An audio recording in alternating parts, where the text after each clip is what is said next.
मेरे प्यारे students, welcome to Mathlogical. In this session we doing some more important and expected practice questions for JPAT examination from quantitative aptitude section. Start करते हैं session. we'll be doing some beautiful questions in this session. And if you're not already subscribed, channel को subscribe कर ही लेना, साथ में session को भी like कर देना. You can also message me on Telegram at ADITYKD and also join WhatsApp channel as well. So first question: two candidates X and Y appeared for an interview. If their respective probabilities of selection are 1/4 and 1/7, then find the probability that at least one of them is selected. हमें चाहिए कि at least one of them is selected. ठीक है. So या तो एक person select हो, ए से एक्स सेलेक्ट हो, या वाई सेलेक्ट हो, और both X and Y select हो. तीनों कैसे चलेंगे? ठीक है. और एक्स सेलेक्ट होने का मतलब क्या हुआ? एक्स हुआ पर वाई नहीं हुआ. ठीक है. वाई हुआ, एक्स नहीं हुआ, या दोनों हो गए. ठीक है. तो तीनों का प्रोबेबिलिटीज निकाल के ऐड कर सकते हैं. और या फिर हम कह सकते हैं कि टोटल में से, यानी कि वन में से probability that none is selected subtract कर दो. ये ईजियर है. Okay, this is easier. So answer will be 1 minus probability that none is selected. Now selection probability of x is 1/4. So not selection की probability क्या होगा? 1 minus 1/4.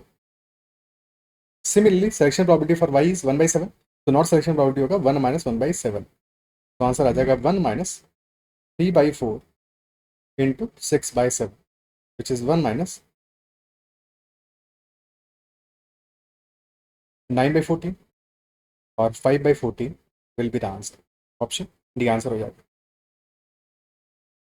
Okay. ठीक है. Separately सोचते तो ऐसे सोचते, एक केस बनता हमारा when x is selected, y is not selected. Second case, x is not selected, y is selected. Third case, both x and y are selected. First case का प्रॉपर्टी क्या होगा? x सेलेक्ट हुआ है, y select नहीं हुआ है. तो अगर x सेलेक्ट हुआ है, y सेलेक्ट नहीं हुआ है, x के सेलेक्ट होने की प्रॉपर्टी होगी 1/4. y का not selection 6/7 plus x has not been selected 3/4. y का selection 1/7 plus both are selected 1/4 into 1/7. अब ऐड कर दो तो 6 प्लस 3 प्लस 1 यानी कि 10/28. तो आंसर इज 5/14. तो ऐसे भी सोच सकते थे, सेम बात है. Next question. Aman purchased a physics book at 20% discount on the mark price. He sold it to Jatin at a profit of 12.5%. Jatin sold it to Raghav at a profit of 10%. If Raghav paid rupees 396 for the book, to find the marked price of the book. Book का mark price क्या होगा? तो अमन ने purchase किया book 20% discount पे, फिर जतिन को cell किया है 12.5% के प्रॉफिट पे, एंड देन फर्दर जतिन ने सेल किया राघव को at a profit 10%. Ultimately Raghav ने पे किया ₹396. तो मान लेते हैं कि mark price is equal to, क्योंकि अल्टीमेटली मार्क प्राइस से फाइंड आउट करना है, that is equal to M. तो अमन ने कितने पे सेल परचेज किया?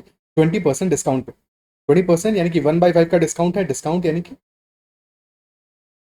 कम पैसे पे परचेज किया है. तो -1/5, 5 में 1 सब्ट्रैक्ट किया, तो यानी कि m इंटू 4/5. अगर मार्क प्राइस m है, m इंटू 4/5 पे Aman must have purchased the book. So this is the cost price for Aman. Aman ने सेल किया है जतिन को एट ए प्रॉफिट ऑफ 12.5%. अभी प्रॉफिट किस पे होगा? अमन की कॉस्ट पे होगा. 12.5% यानी कि 1/8 का प्रॉफिट है, 8 पे 1 का प्रॉफिट है, यानी कि into 9/8 will be selling price at which Aman is selling it to Jatin.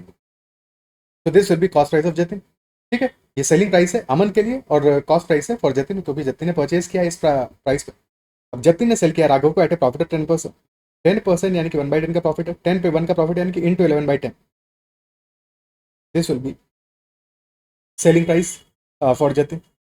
और राघव ने जितना पे किया है वही सेलिंग प्राइस है. Selling price of Jatin, this is the value and this is equal to 396. अब सिंप्लीफाई कर लो. 9 का मल्टीपल है 9 से जाएगा 44, 11 से जाएगा 4 टाइम्स, और फिर 4 भी कैंसिल आउट होगा. सो एम इफेक्टिवली हमारा आ जाएगा 5 into 8 into 10, that is equal to 400 rupees.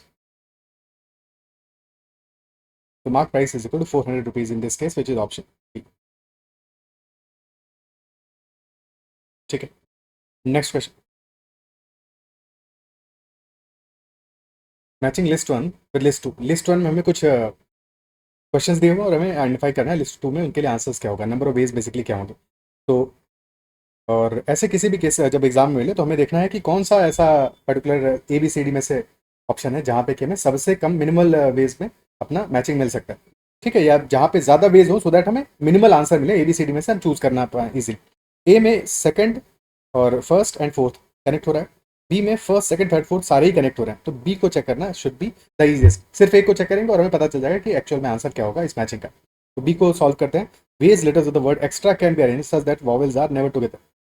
तो वर्ड एक्स्ट्रा के लेटर्स को अरेंज करना है such that vowels are never together. तो वॉवेल्स को साथ में रखना नहीं है, जिसको साथ में रखना है उनको बाद में अरेंज करेंगे। ठीक है, उनको बाद में अरेंज करेंगे, पहले बाकी सबको अरेंज कर लेते हैं। तो एक्स्ट्रा में E and R, are vowels, इनको बाद में अरेंज करेंगे, पहले अरेंज करते हैं एक्स टी एंड आर। तो since all are distinct, number of ways of arrangement क्या आ जाएगा, 3 factorial. Now when you have arranged X T and R, vowels को साथ में नहीं रखना है तो इनको बीच की स्पेसेस में रखेंगे। स्पेसेस क्या इतने अवेलेबल होगा, 3 लेटर्स को अरेंज किया है तो बीच में 2 spaces and 2 on the end points, तो 4 स्पेसेस हमारे पास अवेलेबल है। जबकि हमारे पास वॉवेल्स हैं सिर्फ और सिर्फ कितने, एक सेकेंड, आर यहाँ पे क्यों लिखा हुआ है, तो ए है ना, E and A R vowels. ठीक है, सो 2 वॉवेल्स हैं हमारे पास, दोनों डिस्टिंक्ट है और 4 स्पेसेस अवेलेबल है। तो 4C2 वेज में वी कैन सेलेक्ट 2 स्पेसेस और फिर 2 फैक्टोरियल वेज में वी कैन अरेंज दम। तो 3 factorial into 4C2 into 2 factorial, यानी कि 3 factorial which is 6 into 4C2 which is also 6 into 2। तो 72 will be the answer in this case. तो B will be connected with third. Answer अपना हो जाएगा option A. Option A answer हो जाएगा। Exam में बस इतना ही करना होगा, ठीक है, इससे ज़्यादा नहीं करना है इस क्वेश्चन। बाकी अभी तो हम सॉल्व कर लेते हैं बाकी ऑप्शंस को भी। स्टेटमेंट ए कह रहा है हमारा, ये तो था बी। ए कह रहा है words beginning with M that can be formed with custom. तो सिंपल है, एम से स्टार्ट करना है और फिर अरेंज करने, कितने वर्ड्स बनेंगे, 5 लेटर के 5 लेटर्स हमारे रह गए और 5 सारे के सारे डिस्टिंक्ट हैं क्योंकि सारे ही डिस्टिंक्ट थे कस्टम में। तो 5 फैक्टोरियल वेज में अरेंज कर सकते हैं which is equal to 120। A will be connected with 4। Okay, A भी सॉल्व हो गया, ए हो गया, बी हो गया। बात करते हैं अब सी की। ठीक है, तो सी कह रहा है हमारा number of straight lines form by 10 points, no 3 of which are collinear. तो कितनी स्ट्रेट लाइंस फॉर्म होगी 10 पॉइंट से, 10C2। Since no 3 of which are collinear, ठीक है, 10C2 फॉर्म होगी 10 × 9/2 यानी कि 45। जस्ट इन केस अगर मान लो कि 12 पॉइंट्स होते हैं हमारे पास, out of which 5 are collinear, तब आंसर क्या होता, 12 points out of which 5 are collinear. तो इन दैट केस आंसर क्या होता है, 12 से हम पेयर्स बनाते हैं, कितने बनेंगे, 12C2 पेयर्स बनेंगे। बट 5 लाइन्स सेम लाइन पे लाई कर रहे हैं। ठीक है, 12 पॉइंट्स हमारे पास, 5 पॉइंट्स सेम लाइन पे लाई कर रहे हैं। ठीक है, 1 2 3 4 5 6 एंड लेट अस से दिस इज 1 7। तो एक लाइन है हमारा जहाँ पे कि 5 पॉइंट्स है। ठीक है, सो 12C2 टोटल पेयर्स आ गए, टोटल लाइंस आ गई हमारे पास। बट यहाँ पे से क्या है, जब 5C2 यानी कि इन 5 में से जो कि एक लाइन पे लाई कर रहे हैं, इनमें से कोई भी पेयर हम सेलेक्ट करेंगे तो वो तो एक ही लाइन देने वाला है हमें, सेम लाइन देने वाला है। तो -5C2 करोगे। बट जैसे हमने -5C2 किया तो हुआ क्या, इस केस में हमारे सारे के सारे पॉसिबल केसेस, हमारे जो 5 में से हमने पेयर सेलेक्ट किए सारे सब्ट्रैक्ट हो गए। जबकि एक लाइन तो हमें काउंट करना है ना, एक लाइन तो फॉर्म ही कर रहे हैं, तो +1 लास्ट में करना पड़ेगा, ये ध्यान रखना है। 12C2 -5C2 +1, this will be the answer. Okay, answer आ जाएगा 12 × 11/2 यानी 66 -10 +1, तो that will be equal to 57। Okay, ये सेपरेट क्वेश्चन है, ये जस्ट समझाने के लिए क्रिएट किया। ठीक है, तो 57 आंसर होता अगर हमारे 12 पॉइंट्स होते जहाँ पे कि 5 पॉइंट्स आर कोलिनियर। क्या क्लियर है? ठीक है, एक और मेथड क्या हो सकता था इस क्वेश्चन सॉल्व करने का, एक तरीका हम ऐसे सोच सकते थे कि या तो ऐसा करें हम कि हमारे पास 2 टाइप के पॉइंट्स हैं। एक तो पॉइंट्स हो गए these are the 7 points, 7 points, और जिनमें से कि कोई भी 3 पॉइंट्स आपस में कोलिनियर नहीं है, और फिर ये 5 पॉइंट्स हैं जो कि कोलिनियर है। तो ग्रुप्स को सेलेक्ट करें, फॉर एग्जांपल हम इन 7 पॉइंट्स में से कोई भी 2 सेलेक्ट करें तब तो कोई प्रॉब्लम नहीं है, वहाँ पे हर एक केस में हमें एक यूनिक लाइन मिलेगा। तो 7C2 हो सकता है वो केस कि both points are selected from the 7 points which are, जिनमें से कोई भी 3 कोलिनियर नहीं है। 2 तो हमेशा ही कोलिनियर होंगे, कोई भी 3 कोलिनियर नहीं। ठीक है, प्लस सेकंड केस बन सकता है कि 5 में से हम कोई भी 2 पॉइंट सेलेक्ट करें। अब 5 में से 2 सेलेक्ट करेंगे तो एक ही यूनिक लाइन मिले, हर केस में हमें कॉमन लाइन मिलेगी क्योंकि 5 पॉइंट्स एक ही लाइन पे लाई कर रहे हैं, तो +1 हो गया जब 5 में से कोई 2 सेलेक्ट किया। अब थर्ड केस होगा जबकि 7 में से एक सेलेक्ट किया और 5 में से एक सेलेक्ट किया, यानी कि 7C1 × 5C1 और 7 × 5, टोटल हमारा आंसर आ जाएगा। ठीक है, 7C2 हो जाएगा 7 × 6/2 यानी कि 21 +1 +35, तो आंसर विल बी 57। ओके, क्या ये पार्ट क्लियर है? अब last option, was a committee of 4 can be chosen out of 8 persons. तो 8 में से 4 को चूज करना है, नंबर ऑफ वेज आ जाएंगे 8C4। देखिए 8 × 7 × 6 × 5 बाई 4 फैक्टर। ठीक है, बाई 4 3 2 1, तो 4 × 8 कैंसिल आउट हो गया, 3 से बचा यहाँ पे 2, 7 × 2 × 5 दैट इज इक्वल टू 70। तो डी कनेक्ट होगा हमारा with first. Okay, is that clear? Next question पे चलते हैं। An examination consists of 85 questions. A student scores 4 marks for every correct answer and loses 1 mark for every incorrect answer. If a student attempts all the questions and scores a total of 210 marks, find the difference between number of questions answered by him correctly and incorrectly. Difference चाहिए हमें, जो question उसने correctly answer किया और जो question incorrectly answer किया उनका difference क्या होगा। मान लेते हैं let us say total questions 85 and he has attempted all questions. ठीक है, so out of 85 let us say correct answers are A and incorrect answers are B. Okay, so A plus B is equal to 85। ये तो एक equation बन गया। फिर हमें पता है करेक्ट आंसर के लिए 4 मार्क्स मिले हैं, +4 मिला है, और इनकरेक्ट के लिए -1 हुआ है। तो +4 इंटू ए यानी कि 4a माइनस बी, टोटल कितना आया 210। ये दो इक्वेशन बन गई, A plus B is equal to 85 and second equation 4a minus B is equal to 110। अब अगर हम दोनों इक्वेशंस को ऐड कर देंगे तो क्या होगा, बी वाला पार्ट तो कैंसिल आउट हो जाएगा। ठीक है, तो बस ऐड कर दो दोनों को, 5a आ जाएगा इक्वल टू 295 और यहाँ से a का वैल्यू आ जाएगा 295/5 विच इज इक्वल टू 59। तो number of correct answers is 59। तो b का वैल्यू क्या होगा, a प्लस बी 85 था, b आ जाएगा 85 minus 59 which is equal to 26। तो correct answers are 59 and incorrect answers are 26. Difference of them is equal to 33. मैं डिफरेंस चाहिए, डिफरेंस 33 है, ऑप्शन ये आंसर हो जाएगा। ओके, क्लियर है बात। तो इक्वेशन बना के ऐसे सॉल्व कर सकते हैं। अदरवाइज क्या सोच सकते थे, देखो एक और तरीका है ऐसे क्वेश्चन को सोचने का। ये सोचा जा सकता है कि अगर सारे के सारे क्वेश्चंस करेक्ट होते, टोटल 85 क्वेश्चन है, पैटर्न क्या है यहाँ पे, for every correct answer +4, for every incorrect -1। तो अगर सारी 85 करेक्ट होते तो कितने मार्क्स बनते, 85 इंटू 4 विच इज 340। तो मार्क्स बनते 340, बट एक्चुअल मार्क्स कितने बने, 210 बने, विच इज 130 लेस। अब ये 130 लेस क्यों आया है, क्योंकि कुछ क्वेश्चन इनकरेक्ट हुए हैं। अब करेक्ट से इनकरेक्ट में जाओगे तो कितना फर्क पड़ेगा, करेक्ट पे +4 है, इनकरेक्ट पे -1 है, लेकिन डिफरेंस कितना आ रहा है -5। 5 मार्क्स लेस हो रहे हैं फॉर 1 इनकरेक्ट क्वेश्चन। अगर सारे करेक्ट होते 340 आते, बट एक्चुअल में 210 आया, यानी कि 130 लेसर आया। और क्यों आया, because some question are incorrect, और एक क्वेश्चन इनकरेक्ट करो, करेक्ट के बजाय इनकरेक्ट करो तो 5 मार्क्स का डिफरेंस आ रहा है।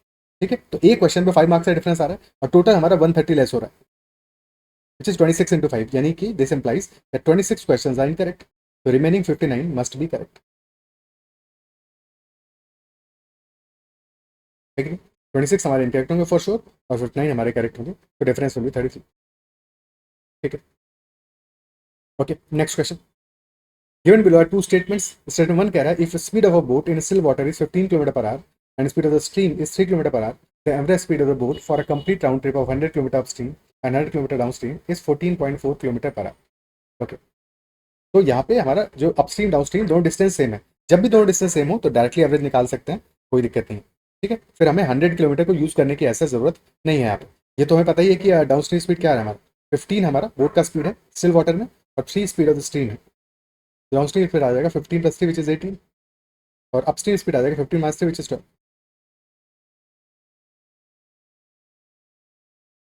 ओके, तो यहाँ पे हमारा एवरेज स्पीड क्या होगा, टोटल डिस्टेंस है 100 + 100 divide by total time. First case में टाइम आएगा 100/18, सेकंड केस में आएगा 100/12। तो यहाँ से एवरेज स्पीड निकाल सकते हो। बट अगर डिस्टेंसेज हमारी इक्वल हैं तो वहाँ पे बजाय फॉर्मूला अप्लाई करने के सीधे सीधे सोचो कि कोई भी डिस्टेंस अज्यूम कर लो। अगर डिस्टेंसेज इक्वल हैं तो डायरेक्टली हमारा कोई भी फॉर्मूला, कोई भी डिस्टेंस की वैल्यू अज्यूम करके हम इजीली सॉल्व कर सकते हैं। ठीक है, तो वो मेथड हम अप्लाई करेंगे, डायरेक्टली कोई वैल्यू यहाँ पे अज्यूम कर लेंगे या फॉर्मूला अप्लाई कर लेंगे कि एवरेज स्पीड क्या होता है in such cases, that is equal to 2 times A B, यहाँ पे की ए और बी स्पीड्स हैं, ए जाने की बी लौटने की, upon A plus B. Directly formula apply कर लो, अदरवाइज डिस्टेंस अज्यूम कर लो। तो क्या आ जाएगा, एवरेज स्पीड हमारा हो जाएगा इक्वल टू 2 × 18 × 12 अपॉन 18 + 12। तो 2 × 18 × 12 divide by 30। So this is 18 × 4, 72/5, which is 14.4 km/h, which is given in the statement as well. तो स्टेटमेंट बिल्कुल सही बात कह रहा है, फर्स्ट स्टेटमेंट करेक्ट है। ठीक है, अदरवाइज यहीं पे हम क्या करते हैं कि डिस्टेंस अज्यूम करते हैं, 18 12 का एलसीएम डिस्टेंस आया था हमारा इक्वल टू 36, 36 जाना है, 36 लौटना है, टोटल डिस्टेंस हो गया 72।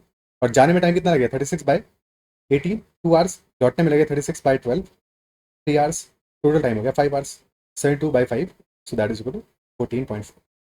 Second statement, average speed of a round trip on a flowing river is always less than speed of the boat in still water. तो अगर रिवर फ्लो कर रहा है तो दैट इम्प्लाइज कि रिवर का जो स्पीड है, स्पीड ऑफ द स्ट्रीम है, that must be greater than 0। वो नॉन जीरो होगा, पॉजिटिव वैल्यू होगा, ठीक है। तो speed of the stream is greater than zero और average speed of a round trip is always less than speed of the boat in still water. तो same formula apply करते हैं, ठीक है। कि एक सेकंड, यहाँ पे पूरी इन्फॉर्मेशन स्टेटमेंट में नहीं दी हुई है, जो कि अच्छा राउंड ट्रिप है, ठीक है। हाँ राउंड ट्रिप है तो जाना और लौटना तो सेम है, अपस्ट्रीम डाउनस्ट्रीम दोनों डिस्टेंसेज हमारी सेम है। तो एवरेज स्पीड क्या आ जाएगा, average speed will be 2ab upon a plus या 2 times s1 s2 upon s1 plus s2, जहाँ s1 इज डाउनस्ट्रीम स्पीड और s2 इज अपस्ट्रीम स्पीड, ठीक है। फॉर्मूला अप्लाई करते हैं। अगर हमारा बोट का स्पीड भी है इन स्टिल वाटर, स्ट्रीम का स्पीड ऐसे, तो स्पीड्स क्या हो जाएगा, 2 times b plus S into B minus S upon B plus B minus S. तो एस से एस कैंसिल आउट हो गया, 2b आ जाएगा, इफेक्टिवली आ जाएगा B square minus S square into 2 upon 2b। 2 से 2 कैंसिल आउट हो गया, बच गया B square minus S square by B, जो कि हो जाएगा बी स्क्वायर बाई बी यानी कि B minus S square upon B. तो ये हमारा एवरेज स्पीड आ गया। और क्योंकि एस भी एक एस ग्रेटर देन जीरो है, तो एस स्क्वायर बाई बी एक पॉजिटिव वैल्यू होगा, और सब्ट्रैक्ट करो बी में सब्ट्रैक्ट करो तो डेफिनेट सी बात है कि जो हमारा स्पीड होगा average speed that will be less than B. S zero तो हो नहीं सकता, तो this will be less than B. Average speed हमारा लेस देन बी होगा, यानी कि बोट का स्पीड इन स्टिल वाटर से हमेशा लेसर होगा। तो सेकंड स्टेटमेंट भी डेफिनेटली करेक्ट बात कह रहा है, फर्स्ट भी करेक्ट है और सेकंड भी हमारा करेक्ट है, दोनों ही स्टेटमेंट हमारे एब्सोल्युटली करेक्ट है, ठीक है। क्या ये पार्ट क्लियर है? ओके, आगे बढ़ते हैं नेक्स्ट क्वेश्चन पे। Three solid metallic cubes with side lengths of 3 cm, 4 cm, and 5 cm are melted to form a larger cube. Find the percentage change in the total surface area of the solids. So पहले हमारे पास cubes हैं, side lens है 3 centimetre, 4 centimetre, 5 centimetre, और हम इनको melt कर रहे हैं। मेल्ट करने से क्या नहीं बदलेगा, जब भी हम मेल्टिंग करेंगे हमेशा वॉल्यूम अनचेंज रहेगा, और क्यूब का वॉल्यूम होता है साइड लेंथ होल क्यूब, ए क्यूब होता है, ठीक है। सो इनिशियली क्यूब्स का वॉल्यूम क्या है, 3 cube plus 4 cube plus 5 cube, और फाइनली मान लेते हैं कि साइड लेंथ ए का क्यूब बन रहा है, सो ए क्यूब होगा final volume, both should be equal. तो 27 plus 64 plus 125 this is equal to A cube. इनका सम क्या आ रहा है, 27 plus 64 that is equal to 91 और 91 और 125, ओके 91 और 125 क्लियर है। तो आ गया 216, तो ए क्यूब इज इक्वल टू 216। तो यहाँ से हमें साइड लेंथ का वैल्यू क्या हो गया, सिंस 216 क्या है 6 क्यूब है, तो side length is equal to 6 आ गया। Okay, find out percentage change in the total surface area of the solids, total surface area of the cube. तो volume of a cube that is equal to A cube and total surface area is equal to 6a square, क्योंकि 6 surface होती हैं एक cube में, 6a square is the total surface area. अगर lateral surface area पूछे, सिर्फ और सिर्फ साइड्स का सरफेस एरिया पूछे, तो 4 वॉल्स होंगी, तो lateral surface area that will be equal to 4a square. यहाँ बात हो रही है टोटल सरफेस एरिया की, बट क्योंकि दोनों ही केसेस में पहले भी क्यूब्स थे हमारे और बाद में भी क्यूब्स ही हैं, ठीक है। तो या तो 6a स्क्वायर देख लो, या सीधा इतना देख लो कि total surface area is proportional to a square, proportional to side length square, क्योंकि पहले भी क्यूब्स थे बाद में भी क्यूब्स थे। अगर दोनों केसेस में हमारा सेम फिगर बन रहा है तब चीज़ें ज़्यादा आसान हो जाती हैं। अगर पहले क्यूब होता, बाद में सिलेंडर बना रहे होते, स्फेयर बना रहे होते, तब चीज़ें मुश्किल है, क्योंकि वहाँ पे प्रॉपर्ली कैलकुलेशन करना पड़ेगा। यहाँ पे तो पता total surface area is proportional to a square, ठीक है। तो पहले हमारा टोटल सरफेस एरिया क्या रहा होगा 6 times of 3 square plus 4 square plus 5 square, ठीक है। 6 इंटू 3 स्क्वायर पहले क्यूब के लिए, 6 इंटू 4 स्क्वायर सेकंड क्यूब के लिए, 6 इंटू 5 स्क्वायर थर्ड क्यूब के लिए, और फाइनली हमारा हो गया 6 इंटू 6 स्क्वायर। ओके, रेशियो देख लो यहाँ पे, ये टी एस इनिशियल हो गया और फाइनली ये टी एस हमारा फाइनल हो गया। 6 से 6 कैंसिल आउट हो जाएगा, इसीलिए कहा कि टोटल सरफेस एरिया अगर हम देख रहे हैं और दोनों केसेस में हमारा सेम ही फिगर बन रहा है, तो प्रोपोर्शनल टू ए स्क्वायर है, बस इतने फोकस करना है। तो पहले हमारा सम आ गया 3 square plus 4 square plus 5 square, बाद में आ गया 6 स्क्वायर। वैल्यू क्या रहा है, 3 स्क्वायर प्लस 4 स्क्वायर आता है 25, 25 plus 25 50 is to 36, okay 50 to 36, यानी 50 में सब्ट्रैक्शन कितना हुआ 14 का, 50 में 14 कम हो गया, और अगर 50 में 14 कम हुआ तो परसेंटेज वैल्यू कितना हुआ 14 बाई 50 इंटू 100, यानी कि 28% लेस हुआ, 28% लेस हो गया। Option D is the answer, decrease by 28%। Okay, क्या ये अप्रिशिएट कर पा रहे हो, ठीक है। आंसर आ जाएगा डिक्रीज बाय 28%, ठीक है। आगे बढ़ते हैं नेक्स्ट क्वेश्चन पे। A dishonest seller buys goods at 20% discount on the mark price, while he also cheats 10% by weight during the purchase. He sells the goods at 10% discount on the mark price and cheats his customers by giving 10% less to find the profit percentage. Sell करते समय क्या कर रहा है, purchase कर रहा है 20% discount on the mark price पे, बट परचेज के समय चीट भी करता है। कैसे चीट करता है? 10% by wait during the purchase. अभी देखो यहाँ पे एक बात ध्यान रखना हमेशा, जब भी परचेज करते समय कोई सेलर चीट करेगा तब वो किस तरह का चीटिंग करेगा, वो ज्यादा वेट लेगा। उसको लेना कम था पर वो ज्यादा वेट लेके आ रहा है, ठीक है। सो फॉर एग्जाम्पल अगर वो 10% का चीटिंग किया, 10% यानी कि 1/10 का चीटिंग किया है, 1/10 का चीटिंग किया है, तो 10 ग्राम्स उसको लेना था तो 11 ग्राम्स लेके आएगा, या 1000 ग्राम्स लेना था यानी 1 kg लेना था तो 1100 ग्राम्स लेके आएगा, ठीक है। सो जब भी परचेज के समय चीटिंग हुआ तो ऐसा चीटिंग होगा, 1000 ग्राम्स लेना था 1100 ग्राम्स लेके आया, ठीक है। ये चीटिंग हुआ ड्यूरिंग परचेज, ज़्यादा लेके आएगा। बट यही सेम चीज़ 10% जब लेस दे रहा है, चीट कर रहा है कस्टमर को देते समय, 10% लेस देगा हमेशा। तो यहाँ पे मतलब क्या हुआ, यहाँ पे वो उसको देना जितना था उससे कम दे रहा है, ठीक है। परचेज करते समय ज़्यादा लेके आएगा चीटिंग में, और देते समय वो कम देगा। यानी कि 1000 ग्राम्स देना था 10%, यानी कि यहाँ पे 1/10 ही है, बट यहाँ पे किस तरह का चीटिंग है, वो कम दे रहा है एक्चुअल में। तो उसको देना था 1000 ग्राम्स पर वो दे रहा है 900, ठीक है, कम दे रहा है, तभी तो प्रॉफिट होगा उसका। और हमेशा रेशियो में कैसे लिखोगे इसको, रेशियो में, क्योंकि उसका प्रॉफिट हो रहा है इस केस में भी, तो पहला वाला वैल्यू, क्योंकि पहले वाला वैल्यू पर्टेन करता है कॉस्ट प्राइस को और बाद वाला वैल्यू पर्टेन करता है सेलिंग प्राइस को, तो हमेशा रेशियो में यहाँ पहले लेसर वैल्यू लिखोगे, बाद में हायर वैल्यू लिखोगे। जहाँ पे भी प्रॉफिट हो रहा है, जहाँ पे लॉस हो रहा है, जैसे डिस्काउंट दे रहा है, ठीक है, जैसे अगर वो डिस्काउंट दे रहा है सेल करते समय, जैसे कहा ना, सेल्स गुड्स एट 10% डिस्काउंट, तो डिस्काउंट दे रहा है यानी कि ये लॉस है, क्योंकि नहीं देता तो ज़्यादा प्रॉफिट होता। तो यहाँ पे वैल्यू हमारा राइट हैंड साइड पे लेसर होगा। अब सबका इफेक्ट साथ में रेशियो में लिखते हैं और अकॉर्डिंगली सॉल्व करते हैं इसको, ठीक है। डिस्काउंट सेलर हमारा buys goods at 20% discount on the mark price, 20% discount यानी 1/5 का डिस्काउंट दे रहा है, डिस्काउंट पे परचेज कर रहा है, तो इसका प्रॉफिट होगा ऑब्वियसली, क्योंकि ये सेलर परचेज कर रहा है, परचेज करते हैं जितने कम में मिले उतना उसका बेनिफिट है। 20% यानी 1/5 का डिस्काउंट है, यानी कि 4 रुपीज़ में परचेज कर रहा है, जो कि 5 रुपीज़ का आइटम है। सेकंड, चीट कर रहा है 10% से, यानी कि 10 ग्राम लेना चाहिए, 11 ग्राम्स ले रहा है, 10:11 हो गया effect. Sells goods at 10% discount, again जब सेल कर रहा है 10% डिस्काउंट दे रहा है, लेकिन उसका नुकसान हो रहा है, लॉस हो रहा है, तो 10 रुपीज़ का आइटम है बट दे रहा है सिर्फ और सिर्फ 9 रुपीज़ में, लॉस हो रहा है, that is why second value is lesser. और लास्ट केस 10% चीट कर रहा है कस्टमर को, तो यानी कि देना था 10 ग्राम्स बट दिया है सिर्फ 9 ग्राम्स। इफेक्टिवली क्या प्रॉफिट परसेंट आएगा, 9 से 9 कैंसिल हो जाएगा, 10 से 10 हो जाएगा, ठीक है, अपोजिट थे इसलिए कैंसिल हुए, और फिर बच गया हमारा यहाँ पे 5 से बचा यहाँ पे 2, 8:11, यानी कि 8 रुपीज़ अगर कॉस्ट है तो 11 रुपीज़ पे सेल कर रहा है, यानी कि 3 रुपीज़ का प्रॉफिट हो रहा है उसको। 3/8 इज द प्रॉफिट परसेंटेज, तो क्या हो जाएगा 37.5%। Option B is the answer, 37.5%। Okay, ठीक है, क्या अप्रिशिएट कर पा रहे हो? और अगर डिस्काउंट सेलर पे मैंने एक सेशन लिया हुआ प्रॉपर, तो अगर उसको चेकआउट करोगे तो ये चीज़ें क्लियर हो जाएंगी। जस्ट इन केस अगर तुम्हें क्लियर नहीं है ऑलरेडी, हो सेशन को चेकआउट कर सकते हो, ठीक है। और अगर समझ पा रहे हो तो बढ़िया है, फिर तो कोई दिक्कत ही नहीं। आगे बढ़ते हैं next question. In a sports academy of 120 athletes, 70 play cricket, 60 play football, and 50 play hockey. If 15 athletes play all three sports and every athlete plays at least one sport, to find total number of athletes who play exactly two of the three sports. कितने athletes exactly two sports play करते हैं out of the three?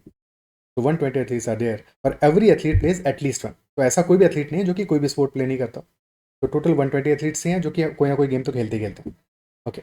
और cricket, football and hockey, these are three games. Venn diagram draw करते हैं, cricket, football and hockey.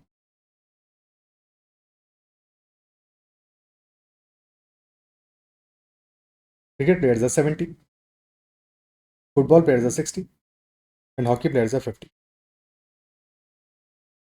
Okay, 15 athletes play all three sports. We have to find out the total number of athletes who play exactly two of the three sports. तो मान लेते हैं A players play cricket and football only, B players play cricket and hockey only, and C players play football and hockey only.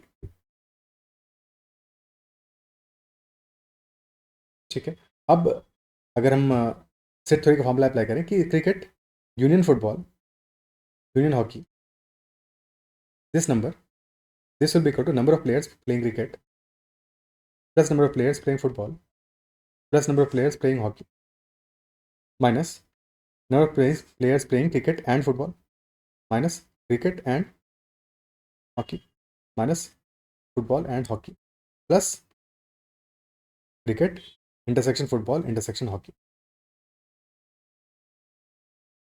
ठीक है। So total value हमारा क्या आएगा, since every player plays at least one sport, तो total value क्या आने वाला है, this will be equal to 120, and cricket players are 70, football 60, hockey 50, 70 + 60 + 50 minus, फिर वैल्यूज आ रहा है क्रिकेट इंटरसेक्शन फुटबॉल। अब क्रिकेट इंटरसेक्शन फुटबॉल में वो प्लेयर्स भी आएंगे जो कि तीनों गेम खेल रहे हैं, तो this portion is cricket intersection football A + 15। ठीक है, सो वैल्यू आएगा A + 15। Similarly cricket intersection hockey में आएगा हमारा B + 15, और लास्ट में football intersection hockey that will B C + 50। सबको ऐड कर दिया हमने, और finally cricket intersection football intersection hockey add होगा तो +15 फाइनली ऐड करोगे। वैल्यू क्या आ जाएगा, 120 is equal to 180 minus A + B + C minus 45 + 15। Okay, तो यहाँ से A + B + C का वैल्यू क्या आ गया, इक्वल टू हो गया 180 माइनस 45 + 15, यानी 180 माइनस 30 150 माइनस 120, तो वैल्यू आ गया 30। और हमें यही तो फाइंड आउट करना था, A + B + C, number of players who play exactly 2 games, so that is equal to 30, option ये आंसर हो जाएगा। 30 प्लेयर्स प्ले एग्जैक्टली 2। हमें ये नहीं पता है यहाँ पे कौन से प्लेयर्स ऐसे हैं जो कि cricket and football only play करते हैं, you have no idea, but ये पता है कि cricket and football only plus cricket and hockey only plus football and hockey only, total जो नंबर है that is equal to 30, that is for sure. Okay, clear,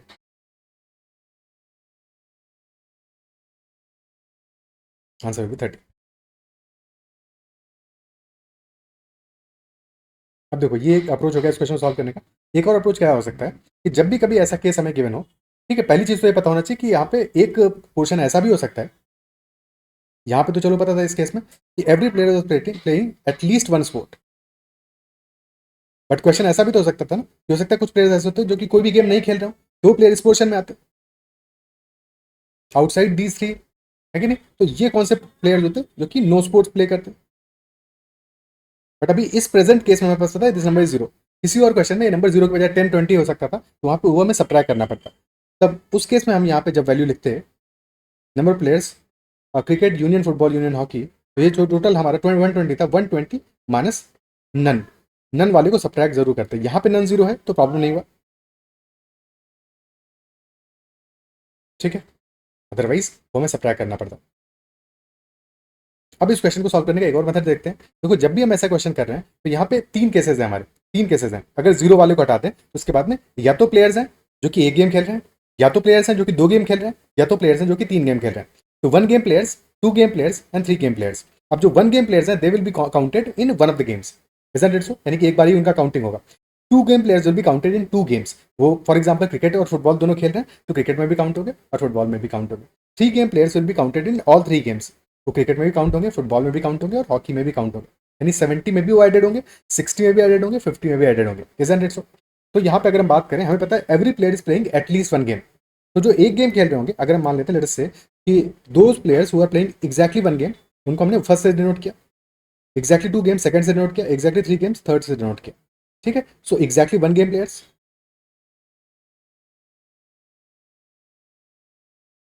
exactly 2 game players and exactly 3 game players. Okay, first second third से denote किया, या तुम ABC से भी denote कर सकते हो, A, B and C. A are those players who are playing exactly 1 game. B are those players exactly 2 games, and C are those players who are playing exactly 3 games. ठीक, तो अगर एक person 2 games play कर रहा है और 3 games play कर रहा है और 1 गेम प्ले कर रहा है, कितने टोटल नंबर क्या होगा, टोटल सम इनका क्या होगा, ठीक है, A + B + C का सम क्या होगा। हमें ये पता है कि 120 में से हर एक पर्सन एटलीस्ट 1 स्पोर्ट तो खेल ही रहा है, तो इनका सम तो 120 ही होगा ना, ये सब तो 120 ही आएगा, इजंट इट सो, सम तो इनका 120 ही होगा। अब यहाँ पे अगर हम बी कैटेगरी पे देखें, यानी कि those who are playing exactly 2 games, तो अगर हम यहाँ पे टोटल नंबर देखें, 70 क्रिकेट खेल रहे हैं, 60 फुटबॉल खेल रहे हैं, 50 हॉकी खेल रहे हैं, तो जब हम 70 + 60 + 50 करेंगे तो यहाँ पे क्या होगा, अब जो क्रिकेट और फुटबॉल खेल रहे होंगे वो क्रिकेट में भी काउंट होंगे, फुटबॉल में भी काउंट होंगे, उनका डबल काउंटिंग हो जाएगा, और जो तीनों गेम्स खेल रहे होंगे वो 3 बार काउंट होंगे। तो इफेक्टिवली इस केस में क्या होगा कि जो सिर्फ एक गेम खेल रहे हैं वो 1 बार काउंट होंगे, जो 2 गेम्स खेलते हैं वो 2 बार काउंट होंगे, और जो तीनों गेम्स खेल रहे हैं वो 3 बार काउंट होंगे। A + 2B + 3C this will be equal to 70 + 60 + 50। क्या ये बात समझ पा रहे हो, पॉज करके तसल्ली से बात सोचो कि पहले हमने क्या किया, टोटल प्लेयर्स हमारे पास 120, टोटल एथलीट्स हमारे पास 120 है, और वो सारे के सारे एथलीट्स कोई ना कोई एक गेम खेल रहे हैं, तो A + B + C ये हमारा 120 आ गया, ठीक है। 0 वाला भी एक केस होगा जो हमेशा याद रखना कि अगर कोई और वैल्यू हमें गिवन हो जो कि 0 गेम प्लेयर्स है, ठीक है, that would be let's say x मान लिया कि 0 गेम प्लेयर्स है, तो अगर 0 वाला भी केस होगा तो वो सब्ट्रैक्ट करना पड़ेगा, उसके बाद में जो बचेंगे वो हमारा a plus b plus c होगा। ठीक है, अब यहाँ पे तो वो वाला मामला 0 है तो कोई दिक्कत नहीं है। अब इसके बाद में एक गेम प्लेयर्स एक बार काउंट होंगे, 2 गेम प्लेयर्स 2 बार काउंट होंगे, 3 गेम प्लेयर्स 3 बार काउंट होंगे, 70 प्लस 60 प्लस 50 में जब हम cricket plus football plus hockey को ऐड करेंगे, टोटल नंबर ऐड कर देंगे। अब सेकंड में से फर्स्ट इक्वेशन सब्ट्रैक्ट कर दो, सेकंड माइनस फर्स्ट, तो रिजल्ट आ जाएगा हमारा b प्लस 2c, और ये वाला 180 माइनस 120 यानी कि इक्वल टू 60 आ गया, 60 आ गया। अब हमें क्या पता है, क्या हमें c की वैल्यू पता है? बिल्कुल पता है, 15 एथलीट्स प्ले ऑल 3, तो c is equal to 15, c को 15 रख दो तो b plus 2 into 15, this is 60, और यहाँ से b इज इक्वल टू 30 आ गया, यानी कि एग्जैक्टली 2 वाले 30% है, एग्जैक्टली 2 वाले 30% से ऑप्शन बी आंसर आ जाएगा। अगर क्वेश्चन में लैंग्वेज एग्जैक्टली के बजाय होता है एटलीस्ट 2 ऑफ द 3,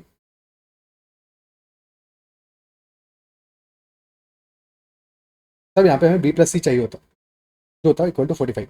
लेकिन 2 खेल रहे हैं तो भी चलेगा, 3 खेल रहे हैं तो भी चलेगा, तब आंसर हमारा 30 प्लस 15 45 होता है उस केस में। Is that clear? Okay, next question, find the natural numbers that can be formed using digits 1 2 5 6 and 7 such that numbers are not more than 5600 if the repetition of digits is not allowed। repetition allowed नहीं है और हमें find out करने form करने हैं natural numbers. इस case में pause करके सॉल्व करो इसको। डिजिट्स है 1 2 5 6 एंड 7 जिनको यूज कर सकते हैं,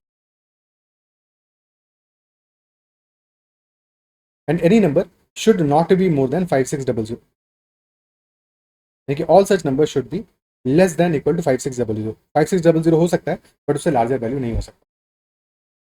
अब ऐसे क्वेश्चन में देखो, लैंग्वेज में एक चीज़ और है जो हमेशा कॉशियस रहना है, जिसके लिए कि क्वेश्चन हमसे ऐसे नेचुरल नंबर्स फॉर्म करने के लिए कह रहा है, क्वेश्चन हमसे 4 डिजिट नंबर्स फॉर्म करने की बात नहीं कह रहा है। तो नंबर हमारा 4 डिजिट का भी हो सकता है, नंबर 3 डिजिट का भी हो सकता है, 2 डिजिट भी हो सकता है और सिंगल डिजिट भी हो सकता है। ठीक है, अगर क्वेश्चन की लैंग्वेज होती फाइंड दी 4 डिजिट नंबर्स, तब बात अलग होती। यहाँ पे क्वेश्चन 4 डिजिट नंबर्स नहीं कह रहा है नेचुरल नंबर्स। तो सिंगल डिजिट होगा तो भी नेचुरल नंबर है, 2 डिजिट होगा तो भी नेचुरल नंबर है। तो यानी कि हमें single digit, 2 digit, 3 digit, 4 digit सारे के सारे नंबर्स फाइंड आउट करने हैं। तो 1 डिजिट वाले कितने नंबर्स बनेंगे भाई? हमारे डिजिट है 1 2 5 6 7, सारी की सारी डिजिट्स हमारे पास नेचुरल नंबर्स ही हैं। 1 से 1 बनेगा, 2 बनेगा, 5 बनेगा, 6 बनेगा, 7 बनेगा, 0 भी होता है तो 0 तो नेचुरल नंबर नहीं बनाता। तो यहाँ पे 5 हमारे 1 डिजिट के नेचुरल नंबर्स बनेंगे, 5 चॉइसेस हैं। 2 डिजिट के नेचुरल नंबर्स कितने बनेंगे? रिपीटिशन अलाउड नहीं है, तो जो एक बार आ जाएगा नंबर वो दोबारा नहीं आएगा। तो 2 डिजिट में हमारे पास फर्स्ट डिजिट पे 5 ऑप्शन होंगे, 1 आ सकता है, 2 आ सकता है, 5 आ सकता है, 6 आ 7 सकता है, 5 ऑप्शन। बट जो भी फिलअप हो गया वो आगे तो नहीं आएगा, तो 5 इंटू 4 यानी कि 20 2 digit numbers will be there. Okay, 3 digit numbers कितने बनेंगे? 5 options for first place, 4 for the second place and 3 for the third place। तो 5 इंटू 4 इंटू 3 60 3 डिजिट नंबर्स बनेंगे, 1 डिजिट, 2 डिजिट और 3 डिजिट होगा। अब बात करते हैं फॉर 4 डिजिट नंबर्स, क्योंकि मैक्सिमम 4 डिजिट नंबर्स ही बन सकते हैं हमारे नंबर्स, लेस देन 5600।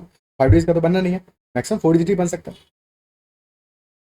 है कि नहीं? तो 4 डिजिट नंबर्स कितने बनने वाले, और होना चाहिए 5600 से छोटा। तो जब 4 डिजिट नंबर बनाएंगे तो यहाँ पे हमें 2 केसेस कंसिडर करने पड़ेंगे।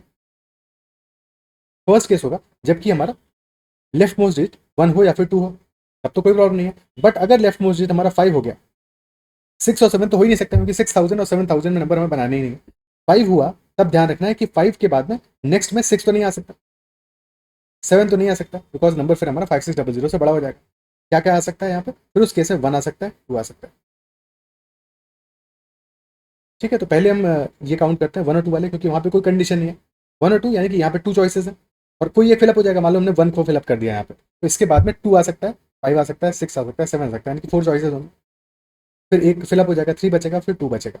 तो 2 इंटू 4 इंटू 3 इंटू 2 यानी कि 48 नंबर्स बनेंगे 4 डिजिट के, जहाँ पे कि हमारा लेफ्ट मोस्ट डिजिट या तो 1 होगा या 2 होगा, यानी 1000 और 2000 में हमारे पास 48 नंबर्स फॉर्म होंगे। 5 से स्टार्ट होने वाले नंबर्स में स्टार्ट में तो 5 ही फिल कर रहे हैं, तो 1 ही चॉइस है। इसके बाद में हमारे पास 2 चॉइस अवेलेबल है, कोई एक फिलअप हो जाएगा। अब 5 फिलअप हो गया, कोई एक और फिलअप हो गया। मान लो हमने 1 को फिलअप कर दिया, तो 5 फिल हो गया, 1 फिल हो गया, बच गया हमारे पास 2 6 7, 3 चॉइसेस बचा, कोई एक फिलअप हो जाएगा, फिर बचेगा 2। तो 1 इंटू 2 इंटू 3 इंटू 2 यानी कि 12 बचेंगे नंबर्स हमारे यहाँ पे। तो ऐड कर लो सबको, 5 प्लस 20 प्लस 60 प्लस 48 प्लस 12, तो आ गया 60 प्लस 20 80 प्लस 5 85 प्लस 60 145 आंसर आ जाएगा। ऑप्शन डी 145 टोटल नंबर्स बनेंगे, जहाँ पे कि 60 हमारे 4 डिजिट नंबर्स होंगे। अगर 4 डिजिट नंबर्स पूछता तो आंसर होता 60, बट टोटल नेचुरल नंबर्स पूछ रहा है तो answer is 145। Okay.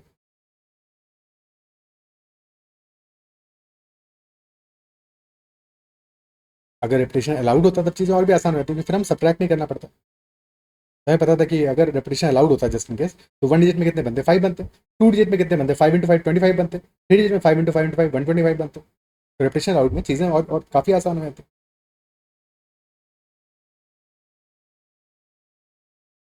Next question, hollow hemispherical bowl, hollow hemispherical bowl of internal radius 9 centimeter is completely filled with oil.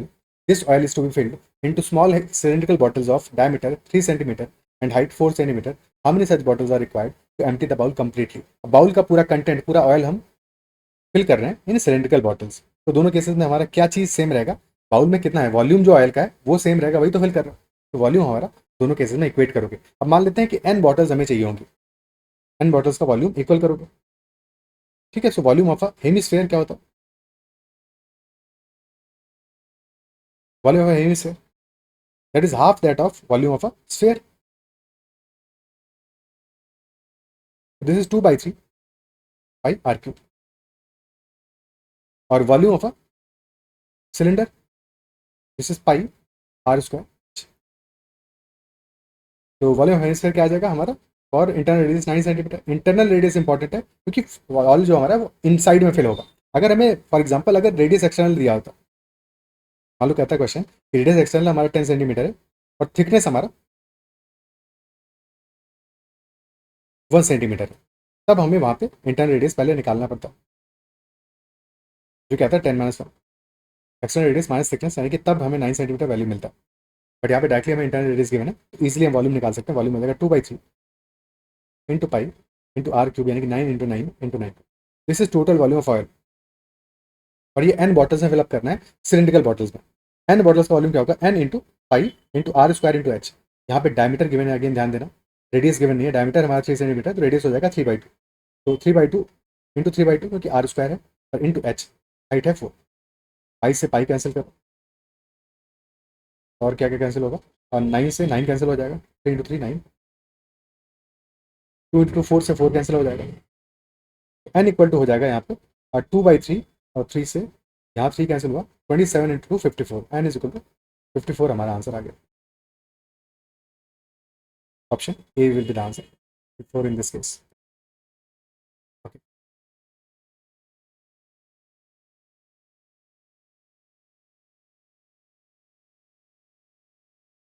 फिर नेक्स्ट क्वेश्चन करते हैं। In a club with 6 boys and 4 girls, a tennis tournament is organized. Every unique pair of boy and a girl, need to play exactly one mixed doubles match against every other such pair. So find the total number of matches played in the tournament. Club है हमारा, 6 boys हैं 4 girls हैं, tennis tournament organise किया है। Every unique pair of boy and girl need to play exactly one mix double match against every pair, यानी कि सारे pairs आपस में मैच खेलेंगे। तो कितने ऐसे मैचेस होंगे, ये क्वेश्चन हमसे पूछ रहा है। तो कितने ऐसे पेयर्स फॉर्म कर सकते हैं, पहले तो ये सोच लें कि नंबर ऑफ पेयर्स कितने फॉर्म हो सकते हैं।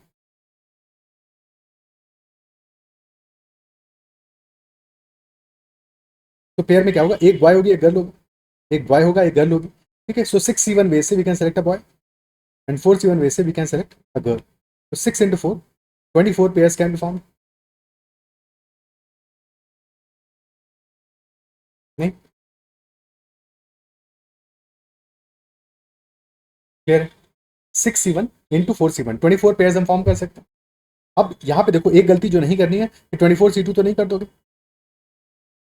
क्यों नहीं करोगे, क्योंकि अगर मान लो हमारे पास बॉयज हो गए, बॉयज हुए ABCDEF, 6 बॉयज हैं, हाँ, और गर्ल्स हैं 4, मान लिया PQRS। एक पेयर मान लो ऐसा भी तो हो सकता है कि एक पेयर हमारा बना AP और एक पेयर बन गया हमारा मान लो AQ। अब AP वर्सेज AQ तो मैच नहीं हो सकता ना, क्योंकि ए किसी एक टीम में होगा। तो दैट इज वाई 24 C2 नहीं करोगे, बिकॉज इसमें कई ऐसे केसेस बन जाएंगे, काउंट हो जाएंगे, जो कि हमारे पॉसिबल ही नहीं होंगे, क्योंकि ए एक साथ दो टीम में नहीं हो सकता। तो that is why 24 C2 will not be the answer. I hope इतना क्लियर होगा। तो कैसे अब इसको सॉल्व करेंगे, अब यहाँ पे ऐसे सोचना पड़ेगा कि अगर हमने फॉर एग्जाम्पल एक पेयर को सेलेक्ट किया, फॉर एग्जाम्पल ने ए और पी को सेलेक्ट किया, अब ये एक पेयर है हमारा, ठीक है, तो ए एंड पी का एक टीम हमने बना लिया। तो अब सेकंड टीम के लिए कितने पॉसिबल केसेस होंगे, यानी कि इनका कितने मैचेस पॉसिबल हो सकते हैं। सेकंड टीम के लिए we need to select one boy and one girl. तो second team can have 5 possible choices for boy and 3 possible choices for girl, यानी कि 15 पेयर्स बन सकते हैं इनके अगेंस्ट, एक और पी के अगेंस्ट 15 पेयर्स बन सकते हैं, 15 मैचेस पॉसिबल होंगे इनके, ठीक है, यानी कि एक पेयर 15 मैचेस खेलेगा, 15 मैचेस फॉर ईच पेयर। तो नंबर ऑफ मैचेस क्या हो जाएंगे 24 इंटू 15। यहाँ पे भी एक बार ध्यान रखना है। अब क्या हुआ, जैसे हमने यहाँ पे भी डबल काउंटिंग हो गया। डबल काउंटिंग कैसे हुआ, क्योंकि एक बार मान लो हमने लिया ए और पी को, पेयर माना, अब उसके अगेंस्ट हमने देखा कि एफ और एस मैच खेलेंगे, पर एक बार तुम एफ और एस को लोगे, अब उनके अगेंस्ट ए और पी को मैच खिला दो, क्योंकि उसको भी तो एक पेयर मानोगे, 24 पेयर मानने हैं तुमने, तो डबल काउंटिंग हो रहा है यहाँ पे, that is why divide by 2 करोगे, ठीक है, 24 in 15 by 2 and the end करोगे, क्या क्लियर है? तो आंसर आ जाएगा 180 in this case, 180 matches in total will be played, which is option C. क्या ये समझ पा रहे हो? ठीक है, क्या क्लियर है? तो ये एक अप्रोच है इस क्वेश्चन सॉल्व करने का। सेकंड अप्रोच क्या हो सकता है, इस बात को और अगर हम सोच के और बेहतर तरीके से सोचें, क्योंकि हमें एक मैच कराना है, और मैच कब होगा, मैच तब होगा, मैच हमेशा मिक्स डबल्स होगा। मिक्स डबल्स का मतलब क्या हुआ कि हमारे पास 2 बॉयज हम लेंगे, मैच में 2 बॉयज होंगे और 2 गर्ल्स होंगे, और एक टीम होगा जहाँ पे कि B1 G1 होगा, यानी कि बॉय 1 गर्ल 1, और सेकंड टीम में होगा B2 G2, boy 2 and girl 2। Okay, again लिखते हैं, 6 बॉयज हैं ABCDEF, और 4 गर्ल्स हैं PQRS।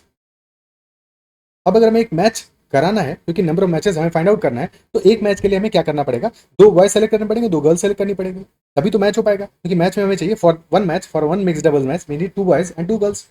तो आउट ऑफ 6 2 बॉयज सेलेक्ट कर लो, in 6 ways we can select boys, out of 4 2 girls select कर लो, in 4 ways we can select girls. तो कितना तरह से हम सिलेक्शन कर सकते हैं, सिलेक्शन हो सकता है 6C2 इंटू 4C2 से।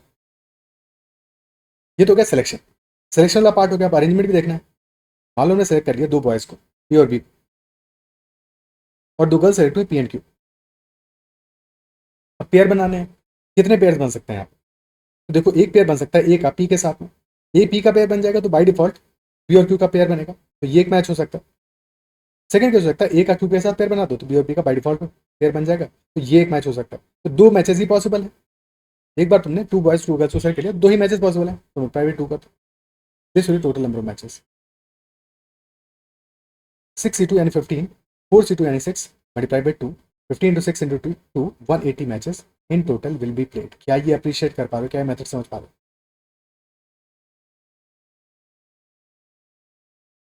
ठीक है, answer will be 180। Next question, an AP is given as follows 24, 21, 18 and so on. This is a AP. How many terms of the APs must be added so that the sum is 78? कितने terms को add करें so that हमारा जो sum है that comes out to be 78?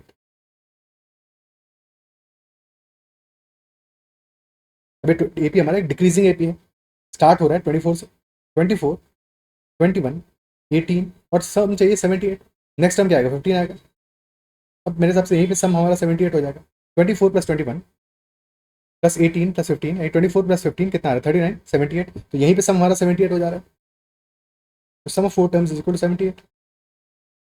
Option A mark कर सकते हो, but क्या वो सही आंसर होगा? ऑप्शन को ध्यान से देखो, ऑप्शन आ रहा है 4, 13, 6 एंड बोथ 4 एंड 13, तो क्या 13 पे भी सम 78 आ सकता है, क्या ये पॉसिबल होगा? देखो इस एपी में हो क्या रहा है, एपी हमारी डिक्रीज कर रही है, डिक्रीज कर रही है, तो अब नेक्स्ट टाइम क्या आएगा 12 आएगा, फिर आएगा 9, देन 6 एंड 3, देन 0, और फिर उसके बाद में निगेटिव टर्म्स आने लगे -3, -6। तो क्या देख पा रहे हो कि अगर हम फॉर एग्जाम्पल इस टर्म को देखें, ये तो 0 है, और फिर अगर 3 टर्म्स को देखें यहाँ पे, तो इन 3 टर्म्स का सम क्या आ रहा है, ये भी तो 0 ही आ रहा है, 0 आ रहा है, इजंट इट सो? तो अगर हमें बाद में कुछ ऐसे टर्म्स मिल जाते हैं जिनका सम 0 आ जाए, तो वहाँ पे अगेन हमारा सम सेम वैल्यू रिपीट हो सकता है। तो फॉर एग्जाम्पल यहाँ तक हमने फर्स्ट 4 टर्म का सम आया 78, बट इसके बाद की अगर 9 टर्म्स का सम 0 हो जाए, तो फिर 13 टर्म्स का सम भी तो 78 ही होगा, ठीक है, -3, -6, -9 और -12। तो इसके बाद के जो 9 टर्म्स आ रहे हैं, अगर उनका सम भी 0 हो जाएगा, क्योंकि 12 से -12 कैंसिल आउट हो जाएगा, 9 से -9 कैंसिल आउट हो जाएगा, 6 से -6, 3 से -3 और 0 तो अपने यहाँ पे 0 ही है। तो बाद के जो टर्म्स आ रहे हैं हमारे फ्रॉम टर्म नंबर 5 टू 13, इन सबका सम मिला के 0 आ रहा है, दैट इज वाई 4 टर्म्स का सम भी 78 होगा और 13 टर्म्स का सम भी 78 होगा। ऑप्शन डी आंसर होगा यहाँ पे, आंसर होगा ऑप्शन डी। क्या ये क्लियर?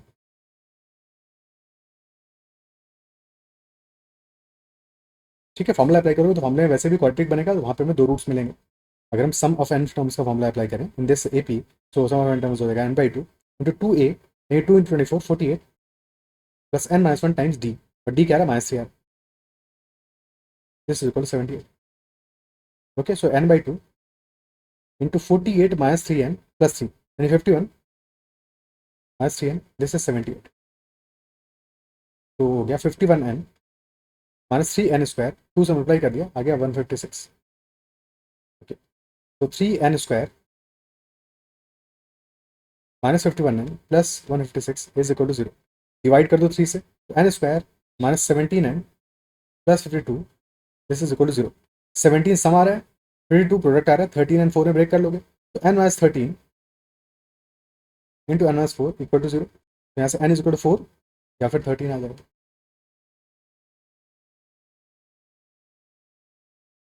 ठीक है,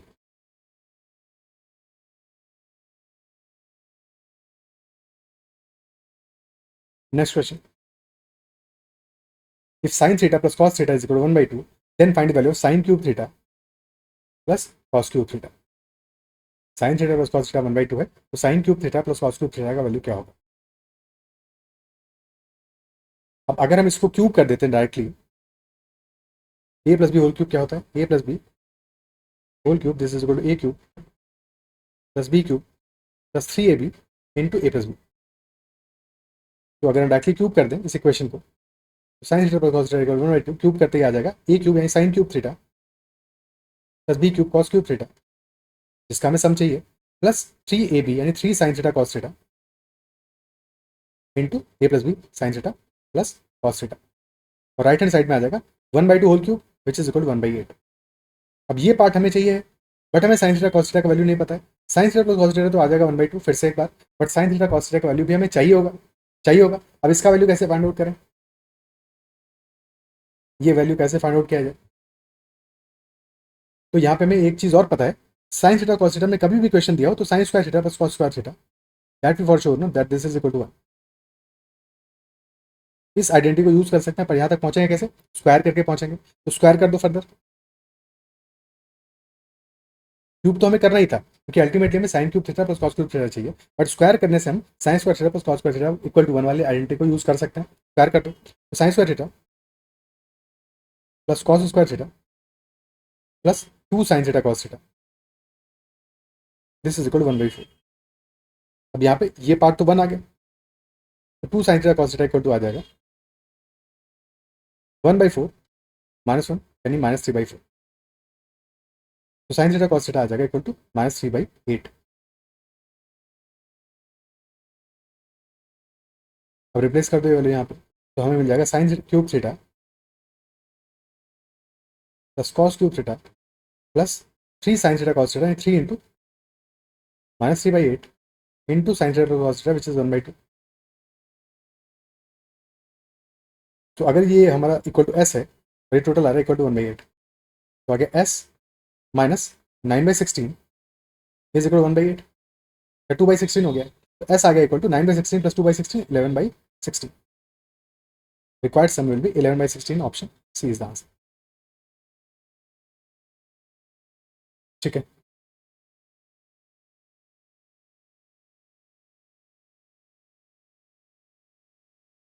नेक्स्ट क्वेश्चन करते हैं। Given below are two statements. Statement number 1, number of diagonals in a polygon with 10 sides is 35. Number of diagonals in a polygon. The number of diagonals in a polygon, ठीक है, regular polygon वैसे ज़्यादा appropriate रहेगा, that is equal to n into N minus 3 by 2। अगर n number of sides हैं, n into N minus 3 by 2, क्योंकि 10 sides हैं, 10 into 7 by 2 यानी कि 35 डायगनल्स होंगे। हो गया कि n पॉइंट से अगर हम एक पॉलीगॉन फॉर्म कर रहे हैं, अगर n एनगॉन है हमारा, तो n पॉइंट से अगर हम nc2 बेस में 2 पॉइंट्स का पेयर सेलेक्ट करें, तो पेयर यानी कि number of lines nc2 lines form होंगी। अब इन nc2 लाइंस में से कुछ तो साइड्स होंगे और बचे हुए डायगनल्स होंगे। nc2 minus n, this is number of diagonals which is equal to n into minus 3 by 2। तो 35 आ रहा है, फर्स्ट स्टेटमेंट करेक्ट है। Second one, sum of all interior angles of a regular heptagon, heptagon यानी कि 7, 7 gone, hepta यानी 7, 7 gone, क्या सम 900 आएगा? तो sum of all interior angles का formula for any n gon that is equal to 2n minus 4 into 90 degrees. तो यहाँ पे n इज इक्वल 7 है, 2 into 7 minus 4 into 90 which is equal 900 degrees. Yes, second statement भी correct है हमारा। सम of exterior angles तो हमेशा ही इक्वल टू 360 होगा, किसी भी पॉलीगॉन में 360 डिग्रीज होगा। Sum of interior angles will be 2n minus 4 times 90।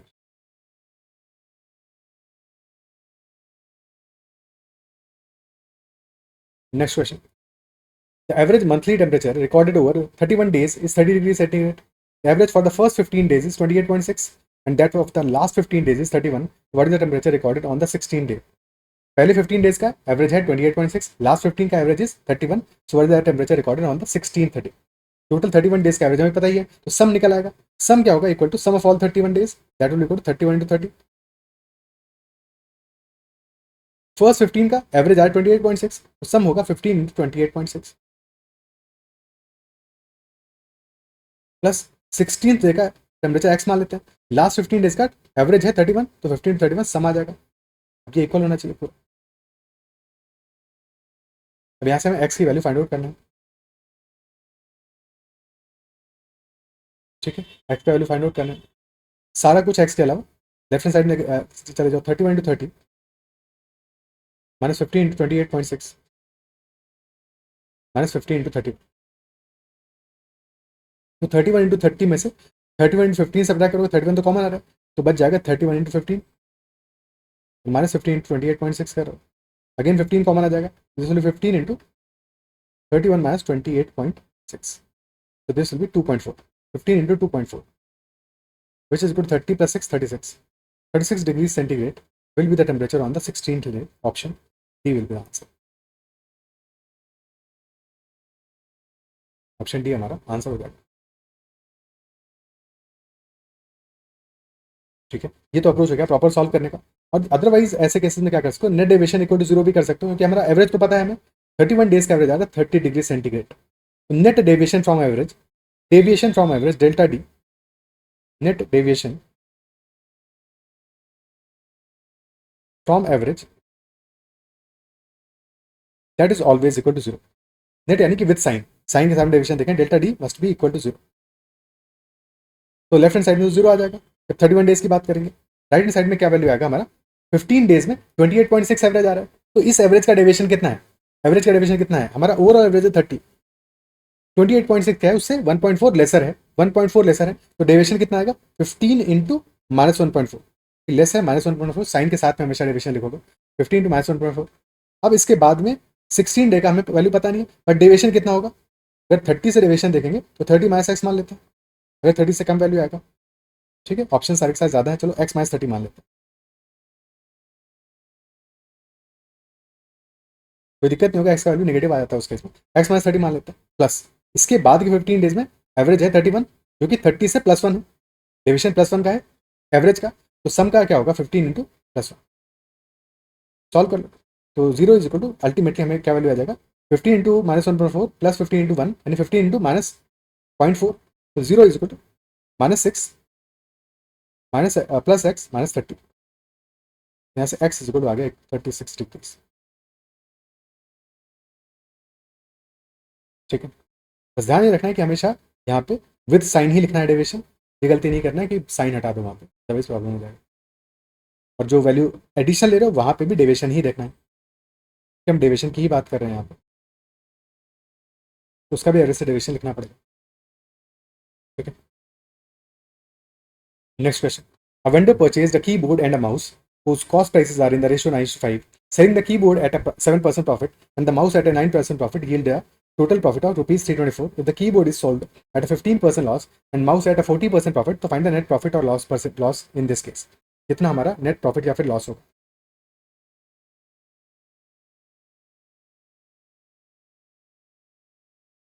Keyboard purchase किया और माउस परचेज किया और कॉस्ट प्राइसेस का रेशियो है 9:5। अब परसेंटेज वैल्यूज गिवन प्रॉफिट की तो हम पहले ही एज्यूम कर लेते हैं, मान लिया हमने कॉस्ट प्राइसेस है 900 एंड 500, ताकि चीज़ें कैलकुलेशन आसान हो जाए। पहले क्या किया, पहले सेल किया है selling the keyboard at 7% profit. तो इन द फर्स्ट सिनेरियो 7% का प्रॉफिट है और माउस में 9% का प्रॉफिट है। तो 7% ऑफ 900 क्या होगा, दैट विल बी 9 7 63 रुपीज़ का प्रॉफिट होगा। और फिर 9% ऑफ 500 45 का प्रॉफिट होगा। 63 प्लस 45 ये कितना आ रहा है, this is equal to 108। Profit 108 का होना चाहिए था, बट एक्चुअल प्रॉफिट क्या है, एक्चुअल प्रॉफिट इज 324।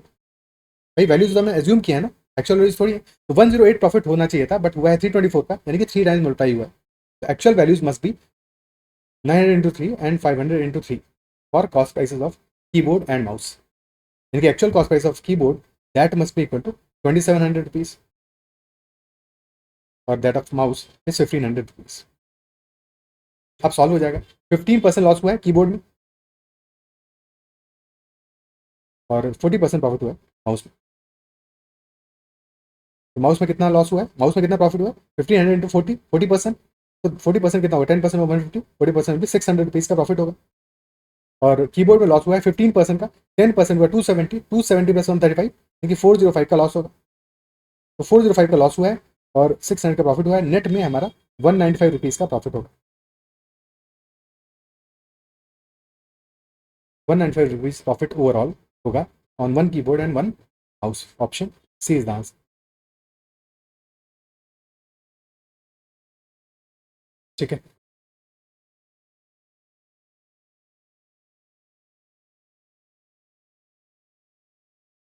आगे बढ़ते हैं next question.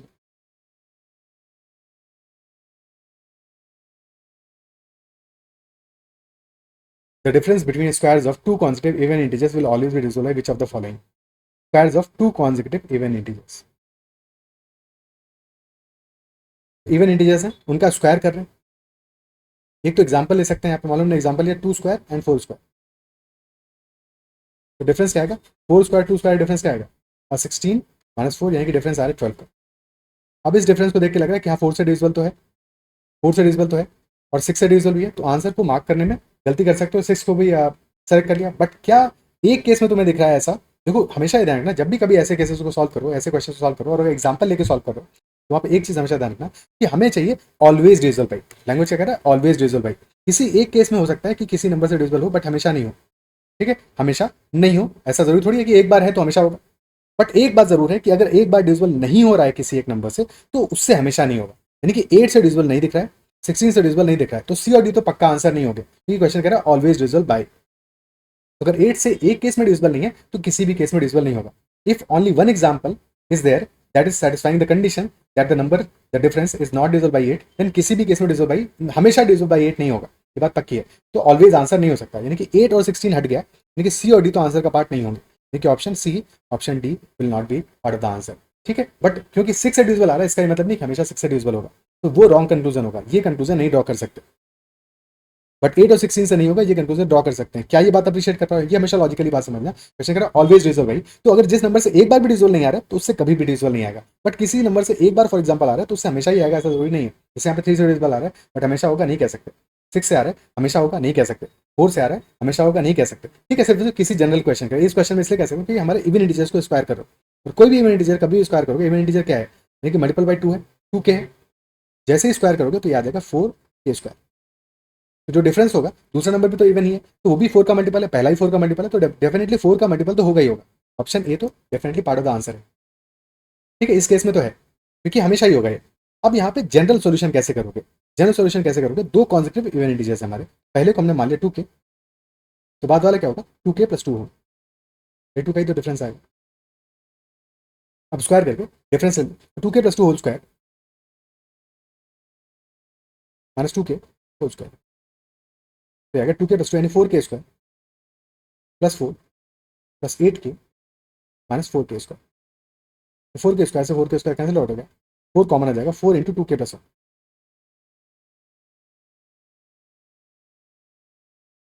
4 into 2k plus 1। अब 4 तो हमारा पहले ही पता था कि होगा, बट 2k प्लस 1 क्या है, दिस पार्ट इज ऑड, ये तो ऑड है, और ऑड है कभी 3 का मल्टीपल हो सकता है कभी नहीं भी हो सकता है, तो 6 के लिए तो हमेशा नहीं कह सकते। ठीक है, क्योंकि डिपेंड करता है, 3 का मल्टीपल कभी किसी केस में होगा किसी केस में नहीं होगा। फॉर एग्जाम्पल के इक्वल 1 ले लिया, 2 प्लस 1 3 हो जाएगा, के इक्वल 2 ले लोगे तो 10 आ जाएगा, नहीं आएगा। ठीक है, सो ऑड है, फॉर श्योर हमें पता है कि 8 से मल्टीपल 8 का मल्टीपल नहीं होगा, 16 का मल्टीपल नहीं होगा, 4 से बड़े किसी भी इवन नंबर का मल्टीपल ये नहीं होने वाला है, ठीक है, 8 का 16 का एटसेट्रा। तो 4 का मल्टीपल फॉर श्योर है, ऑप्शन ए आंसर होगा, ए ओनली आंसर होगा, ए ओनली, ना तो 8 का ना 16 का। Okay, next question, if a plus 362 into 368 that is a perfect square, तो वैल्यू ऑफ ए क्या होगा? If this is a perfect square तो फिर वैल्यू ऑफ ए यहाँ पे हमारा क्या आने वाला है? कैसे सॉल्व करोगे इसको? 362 into 368 plus a, this is perfect square.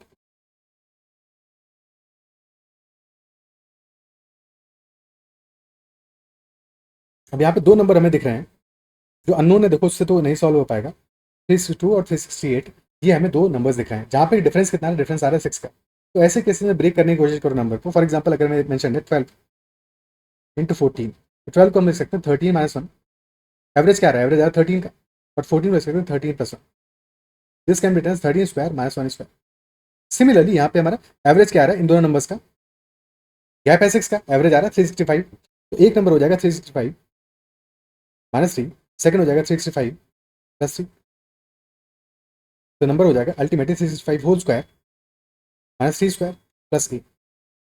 अब ये तो परफेक्ट स्क्वायर है ही है ना ऑलरेडी, 365 होल स्क्वायर, तो नंबर हो गया हमारा 365 whole square minus 9 plus A. तो अगर इस पार्ट को हम जीरो कर दें तो ये परफेक्ट स्क्वायर आ जाएगा, अगर इस पार्ट को जीरो कर दें परफेक्ट स्क्वायर आ जाएगा, ठीक है। Minimum value of A idea लिखना होना चाहिए, लिखा होना चाहिए था मिनिमम वैल्यू ऑफ ए की और भी वैल्यूज हो सकती है, मिनिमम वैल्यू क्या हो।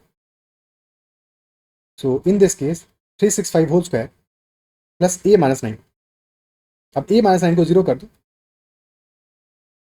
तो दिस विल परफेक्ट स्क्वायर, यानी कि A must be equal to 9, option D will be the answer, and this will be minimum value of A. हाँ, लार्जर वैल्यूज के लिए और भी 50 वैल्यूज मिल जाएंगी आपको, but a is equal to 9 is the smallest of such value जहाँ पे कि हमें वो एक परफेक्ट स्क्वायर मिलने वाला है। Okay, next question, in how many ways can 15 people be seated around two round tables with seating capacities of 7 and 8 people? 15 person को सीट कराना है और दो राउंड टेबल्स है हमारे पास, 7 पीपल की और 8 पीपल की, एक राउंड टेबल है 7 पीपल की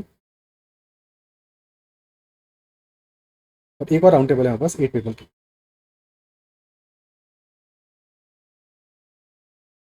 कैसे इनको अरेंज कराएंगे? तो सबसे पहले 15 में से 7 को सेलेक्ट करो for the first round table,